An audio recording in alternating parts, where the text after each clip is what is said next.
प्यारे विद्यार्थियों, राम राम। मैं हूं पीके वैद्य और आप लोगों का आयुर्वेदिक उपचारिका, आयुर्वेदिक फार्मासिस्ट या आयुर्वेद के जितने भी एग्ज़ाम्स होते हैं, खास करके उनके लिए जो प्रश्न पत्रों को मैं सॉल्व करा रहा हूं, ये बहुत ही महत्वपूर्ण प्रश्न होते हैं।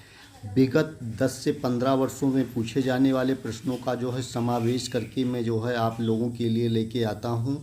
और आज से जो है मैं आप लोगों को परिचर्या के मूल सिद्धांत का प्रश्न पत्र एक सॉल्व कराऊंगा। इसके पहले जो मैंने प्रश्न पत्रों को सॉल्व कराया है, अगर आपने नहीं देखा है तो उन प्रश्न पत्रों को भी देख लीजिए और उनमें से भी बहुत ज़्यादा आपको प्रॉफिट होने वाला है। चैनल पे आए हुए नए मेहमान हैं तो लाइक शेयर सब्सक्राइब करिए ऐसे ही ज्ञानवर्धक यूजफुल वीडियोस देखने के लिए, क्योंकि आपका एक लाइक, एक शेयर और सब्सक्राइब हमें मोटिवेट करता है आपके लिए प्रतिदिन ऐसे ही महत्वपूर्ण वीडियोस लाने के लिए। एक देखेंगे प्रश्न नंबर 1 में दिया है, परिचर्या का तात्पर्य है सेवा, अर्चना, पूजा, उपयुक्त सभी। तो इसमें आपका कौन सा विकल्प सही होगा बता दीजिए। तो इसमें आपका डी विकल्प सही होगा, उपयुक्त सही, क्योंकि परिचर्या का जो है कार्य होता है सेवा करना, पूजा करना और अर्चना करना। यानी मरीज के प्रति, जो आपका मरीज आपके पास आया हुआ उसके पास प्रति आपको पूर्ण रूपेण समर्पित हो जाना है, उसका सेवा करना है, पूजा करना है, अर्चना करना है और उसे जब तक वो पूर्ण रूपेण ठीक नहीं हो जाता है तब तक आपको उसका जो है भरपूर मदद करना है। तो परिचर्या का पर्याय में जो है उपयुक्त सभी विकल्प सही हो जाएगा। प्रश्न नंबर 2 देखेंगे। प्रश्न नंबर 2 में दिया है परिचर्या का पर्याय है, तो इसमें दिया है रुदन, शुश्रूषा, कंदन, उपयुक्त कोई नहीं। तो इसमें बी विकल्प सही होगा, शुश्रूषा करना यानी चिकित्सा करना उसका जो है पर्याय हो जाएगा। इसमें जो है आप लोग नोट कर लीजिए। प्रश्न नंबर 3 देखेंगे। प्रश्न नंबर 3 में दिया है कि अंतर्राष्ट्रीय स्तर पर नर्स कंपाउंडर द्वारा बनाया गया संगठन कहलाता है। अंतर्राष्ट्रीय स्तर पे जो नर्स कंपाउंडर का बनाया गया संगठन है उसे कहते हैं आईसीएन। आईसीएन ये जो है इसका जो है अंतर्राष्ट्रीय स्तर पे नर्स और कंपाउंडर का संगठन बनाया गया है। इम्पोर्टेंट प्रश्न है, कई बार हमने इसको एग्जाम्स के प्रश्न पत्रों में देखा है, पूछा गया है, तो इसे नोट कर लीजिए, कई बार पूछा गया है। प्रश्न नंबर 4 देख लीजिए, सृष्टि की प्रथम परिचारिका थी। तो इसमें दिया है Florence Nightingale, mother Teresa, Elizabeth और माता। तो इसमें कौन सा होगा? चौथे का डी सही होगा, यानी माता होती है जो सृष्टि की प्रथम परिचारिका। और प्रश्न नंबर 5 देखेंगे। 5 में दिया है सेवा करना प्रत्येक प्राणी का कौन सा गुण है? सेवा करना प्रत्येक प्राणी का नैसर्गिक गुण है, नोट करिए। विश्व की प्रथम नर्स कौन थी? विश्व की प्रथम नर्स कौन थी आप लोग बता दीजिए। इसमें दिया है Florence Nightingale, mother Teresa, Elizabeth और उपयुक्त कोई नहीं। 6वें का सी सही, ए सही होगा, यानी फ्लोरेंस नाइटिंगेल जो है ये आपका विश्व की प्रथम नर्स थी। इसे इम्पोर्टेंट नोट कर लीजिए आप लोग। साथ देखेंगे फ्लोरेंस का जन्म किस शहर में हुआ था? फ्लोरेंस का जन्म किस शहर में हुआ था? तो ये थी इटली की निवासी। कहाँ इनका जन्म हुआ था? इनका जन्म हुआ था इटली में, नोट कर लीजिए। प्रश्न देखेंगे। प्रश्न नंबर 8 में दिया हुआ है कि फ्लोरेंस नाइटिंगेल का जन्म कब हुआ? तो इसका जन्म हुआ था 1820 ईस्वी पे। इम्पॉर्टेंट प्रश्न है, नोट कर लीजिए। प्रश्न नंबर 9 देखेंगे। फ्लोरेंस नाइटिंगेल ने कब रोगियों की सेवा की? फ्लोरेंस नाइटिंगेल ने कब रोगियों की सेवा की थी? आप लोग जानते हो तो बता दीजिए। प्रश्न नंबर 9 का बी होगा, द्वितीय विश्व युद्ध में जो लोग घायल हो गए थे उनकी सेवा जो है फ्लोरेंस नाइटिंगेल ने किया था। ब्रिटिश सरकार ने द्वितीय विश्व युद्ध में सेवा से खुश होकर इसे नर्सिंग इंस्टीट्यूट का अधीक्षक बनाया। तो ब्रिटिश सरकार ने द्वितीय विश्व युद्ध में खुश होकर किसे नर्सिंग इंस्टीट्यूट का अध्यक्ष बनाया था? तो इसका सीधा सा उत्तर हो जाएगा 10वें का ये, यानी फ्लोरेंस नाइटिंगेल को जो है इनकी सेवा भाव को देखकर मरीजों के प्रति समर्पण देकर इनको जो है नर्सिंग इंस्टीट्यूट का अध्यक्ष बना दिया था। बहुत महत्वपूर्ण प्रश्न है, ऐसे ही प्रश्न आपको भी देखने को मिलेंगे। तैयार कीजिए और मेहनत कीजिए, क्योंकि ये वैकेंसी बहुत ही महत्वपूर्ण है आप लोगों के लिए, बहुत समय के बाद आई हुई है। और प्रश्न नंबर 11 देखेंगे। प्रश्न नंबर 11 में दिया है कि फ्लोरेंस नाइटिंगेल की मृत्यु कब हुई। तो इनकी मृत्यु जो है 13 अगस्त 1910 ईस्वी को जो है इनकी मृत्यु हो गई थी। प्रश्न नंबर 12 देखेंगे। लेडी ऑफ लैम्प किसे कहा जाता है। लेडी ऑफ लैम्प किसे कहा जाता है, तो ये होंगी फ्लोरेंस नाइटिंगेल को जो है लेडी ऑफ लैम्प कहा जाता है। प्रश्न नंबर 13 देखेंगे। 13 में दिया हुआ है कि राजस्थान में नर्सिंग प्रशिक्षण देने का कार्य कब प्रारंभ हुआ। राजस्थान में नर्सिंग प्रशिक्षण देने का कार्य 1958 ईस्वी में प्रारंभ हुआ। प्रश्न नंबर देखेंगे 14 में दिया है कि भारत में नर्सिंग प्रशिक्षण देने का कार्य कहाँ प्रारंभ हुआ। कहाँ प्रारंभ हुआ, तो ये हुआ था आपका चेन्नई में। कहाँ प्रारंभ हुआ था, चेन्नई में। प्रश्न नंबर 15 देखेंगे। भारत में इंडियन काउंसिल ऑफ नर्सिंग की स्थापना कब हुई। भारत में इंडियन काउंसिल ऑफ नर्सिंग की स्थापना कब हुई। 15 का बी होगा 1940 ईस्वी में जो है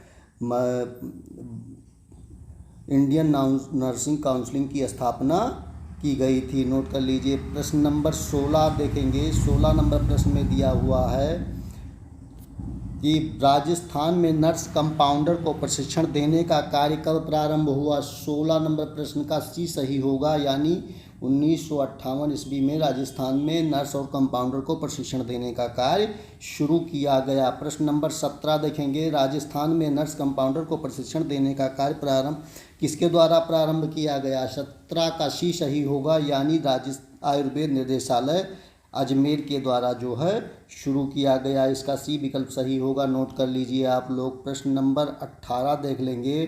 प्रश्न नंबर 18 में दिया है कि राजस्थान में धात्री कल्पद प्रशिक्षण केंद्र कहाँ खोले गए। कहाँ खोले गए थे, तो ये राजस्थान व जोधपुर दोनों में जो है इनको खोला गया था। प्रश्न नंबर इसके आगे देखेंगे। प्रश्न नंबर 19।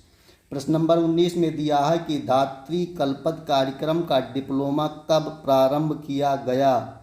धात्री कल्पद का डिप्लोमा का कार्यक्रम कब प्रारंभ किया गया, तो प्रश्न नंबर 19 का कौन सा विकल्प सही हो जाएगा। इसका सी विकल्प सही होगा। 1978 ईस्वी में इसको जो है शुरू किया गया।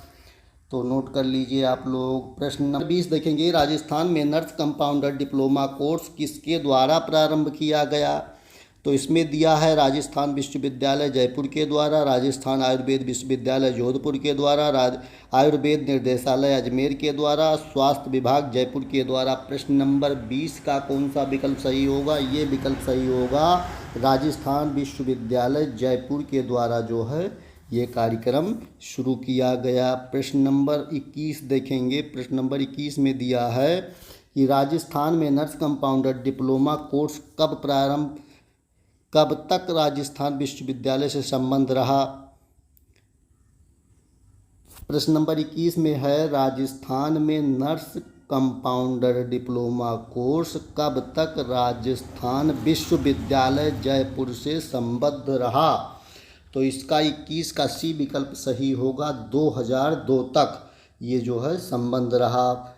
प्रश्न नंबर 22 देखेंगे। प्रश्न नंबर 22 में दिया है राजस्थान में नर्स कंपाउंडर डिप्लोमा कोर्स कब से राजस्थान आयुर्वेद विश्वविद्यालय जोधपुर से संबद्ध है। प्रश्न नंबर 22 का डी विकल्प सही होगा, 2003 से। प्रश्न नंबर 23 देखेंगे। 23 में दिया है राजस्थान आयुर्वेद विश्वविद्यालय 2010-2011 में संबद्ध नर्स कंपाउंडर प्रशिक्षण केंद्र कितने हैं। 23 का कौन सा विकल्प सही होगा, बता दीजिए। 23 का आपका बी विकल्प सही होगा, यानी 29। कितना होगा, 29। 24 देखेंगे। प्रश्न नंबर 24 में दिया है कि जिन क्रियाओं के द्वारा विकृति को प्राप्त दोषों को सम्य अवस्था में लाया जाता है उसे कहते हैं। 24 का बी विकल्प सही होगा, उसे कहते हैं चिकित्सा। क्या कहते हैं, चिकित्सा कहते हैं। जिन क्रियाओं के द्वारा विकृति को प्राप्त दोषों को साम्य अवस्था में लाया जाता है उसे चिकित्सा कहा जाता है। नोट कर लीजिए, इंपॉर्टेंट हो सकता है विगत आगामी परीक्षाओं के लिए। प्रश्न नंबर 25, नाभि क्रिया विजयन्ते शरीर धातौ समः शा, उसके बाद इसमें जो है खाली स्थान दिया हुआ है, विकर्णा कर्म दिद वासजम स्मृताम, उपयुक्त रिक्त स्थान की पूर्ति करिए। 25 का भी सही होगा चिकित्सा। इसमें जो है चिकित्सा शब्द जो है भरा जाएगा। नोट कर लीजिए आप। विषागदीनम सतानाम धातु विक्कते और प्राकृत्यम धातु समर्थाया, उसके बाद खाली स्थान दिया है इति। तो इसमें क्या भरा जाएगा? 26 में आपका बी विकल्प सही होगा चिकित्सा। इसमें भी आपका क्या हो जाएगा? चिकित्सा हो जाएगा। नोट कर लीजिए। प्रश्न नंबर 27 में देखेंगे। 27 नंबर प्रश्न में दिया है चिकित्सा के पाद हैं। चिकित्सा के कितने पाद हैं फटाफट बता दीजिए, महत्वपूर्ण प्रश्न है। तो इसके 4 पाद कहे गए हैं चिकित्सा के। चिकित्सा की कला है 28 में जो है चिकित्सा की कला है, तो इसमें आपका डी विकल्प सही हो जाएगा। 16 कला है। चिकित्सा की कितनी कला है? 16 कला है। प्रश्न नंबर 29 महत्वपूर्ण प्रश्न है। वैद्य द्रव्य उपस्थता व रोगी, ये क्या हैं? वैद्य द्रव्य उपास्थता व रोगी 29 का बी होगा, यानी चिकित्सा के पाद हैं। ये क्या हैं? चिकित्सा के चतुर्थ पाद हैं। वैद्य द्रव्य उपस्थता व रोगी हमने आपको पहले भी पढ़ाया है, देख लीजिए। प्रश्न नंबर 30 देखेंगे। इसमें दिया है चिकित्सा चतुर्थ पाद में कौन सा पाद श्रेष्ठ है? 30 का ये होगा, यानी वैद्य जो है श्रेष्ठ पाद है। इसे नोट कर लीजिए। प्रश्न नंबर 31 देखेंगे। 31 में दिया है चतुष्पाद होने चाहिए। क्या होने चाहिए? 31 में जो दिया हुआ है चतुष्पाद होने चाहिए, 31 में ये होगा प्रशस्त जो है होना चाहिए। प्रश्न नंबर 32 देखेंगे। धात्री पर्याय है। धात्री पर्याय है। 32 का जो है बी विकल्प सही होगा। परिचारक का पर्याय जो है धात्री है। प्रश्न नंबर 33 देख लेंगे। 33 में दिया है उपास्थता पर्याय है। 33 का बी होगा परिचारक, जिसको जो है परिचारक कहा जाता है। प्रश्न नंबर 34 देखेंगे। कलपद पर्याय है। कलपद पर्याय है। 34 का कौन सा विकल्प सही होगा? बी सही होगा परिचारक का। नोट कर लीजिए आप लोग। 35 देखेंगे। प्रश्न नंबर 35 दिया है उपवैद्य पर्याय है। उपवैद्य पर्याय है। 35 का बी होगा, यानी परिचारक। प्रश्न नंबर 36 देखेंगे। कंपाउंडर पर्याय है। कंपाउंडर किसका पर्याय है? 36 का जो है बी सही होगा, यानी परिचारक का पर्याय है कंपाउंडर। 37 नर्स पर्याय है। नर्स 37 इसका भी परिचारक होगा। नोट कर लीजिए भैया। है कि उपचरज्ञता दक्ष मनानुरागस्य भर्तरी शौच चेति चतुष्केण गुणा, यह किसका लक्षण है? 38 का बताइए। ये होगा बी, यानी परिचारक का जो है लक्षण है। ये सब श्लोक दिए हुए हैं। श्लोकों को पूछा जाता है। 1-2 श्लोक आपको देखने मिलेगा। तो अनुरक्ता शुभेच्छो बुद्धिमाना उपयुक्त रिक्त स्थान की पूर्ति करिए। 39 का भी होगा परिचारक। परिचारक जो है इसे नोट कर लीजिए।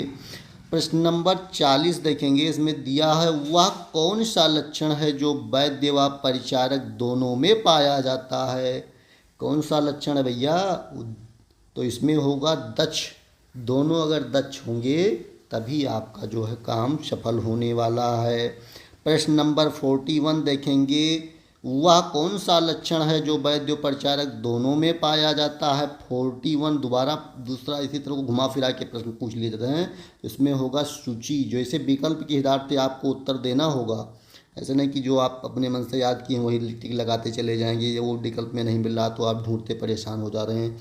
इसमें दिया है स्निग्धो जुगुत्स बलवाना युक्तो व्याधिते रक्षणे वैद्यवाक्यदम सनता पाद स्मृतम। बीच में विकल्प भरना है। 42 में भी होगा परिचारकः, जो है स्मृता होगा, इसके बीच में आपको परिचारिका शब्द भरना होगा। नोट नंबर 43 देखेंगे, परिचारिका के नीति शास्त्र को कहते हैं। 43 का ये होगा आचार्य संहिता।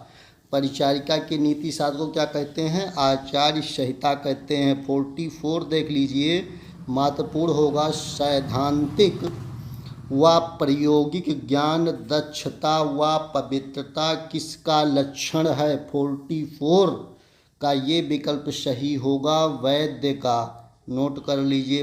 ये प्रश्न नंबर 45 में दिया है कि बहुश्रुतता बहुकर्माभ्यर्थी दक्षा व सोच किसका गुण है? 45 का जो है आपका विकल्प सी सही होगा, तो इसे आप नोट कर लीजिए। प्रश्न नंबर 46 देखेंगे। 46 में दिया है कि बहुता अयोग्य अनेक विधि कल्पना संपत्ति यह किसका गुण है? 46 का ये होगा औषध।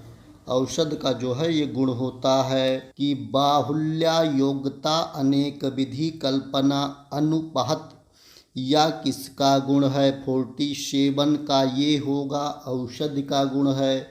48 देखेंगे, स्मृति निर्देश कारित्वा अभिरुक्त ज्ञापक यह किसका गुण है? 48 का आपका विकल्प डी सही होगा, आतुर। आतुर जो है इसका होगा। 49 देखेंगे, अड़य वास्या ज्ञापकः व सत्वान यह किसका गुण है? 49 का डी होगा, रोगी का होगा। प्रश्न नंबर 50 देखेंगे। 50 देखेंगे, इसमें दिया है किस व्यक्ति का धनी होना आवश्यक है? 50 में दिया है चिकित्सक, परिचारक, रोगी, स्वास्थ्य। 50 नंबर प्रश्न में दिया है सी, यानी रोगी को जो है धनी होना चाहिए। अगर उसके पास धन नहीं होगा तो वो अपनी चिकित्सा कैसे योग्य वैद्य परिचारक के पास जाके करवा पाएगा। तो 50 प्रश्नों को हमने इस वीडियो में सॉल्व कराया है। नेक्स्ट वीडियो में आपको 50 से आगे के प्रश्न सॉल्व कराऊंगा। चैनल पे आए हुए नए मेहमान हैं तो लाइक शेयर सब्सक्राइब कर लीजिए। धन्यवाद।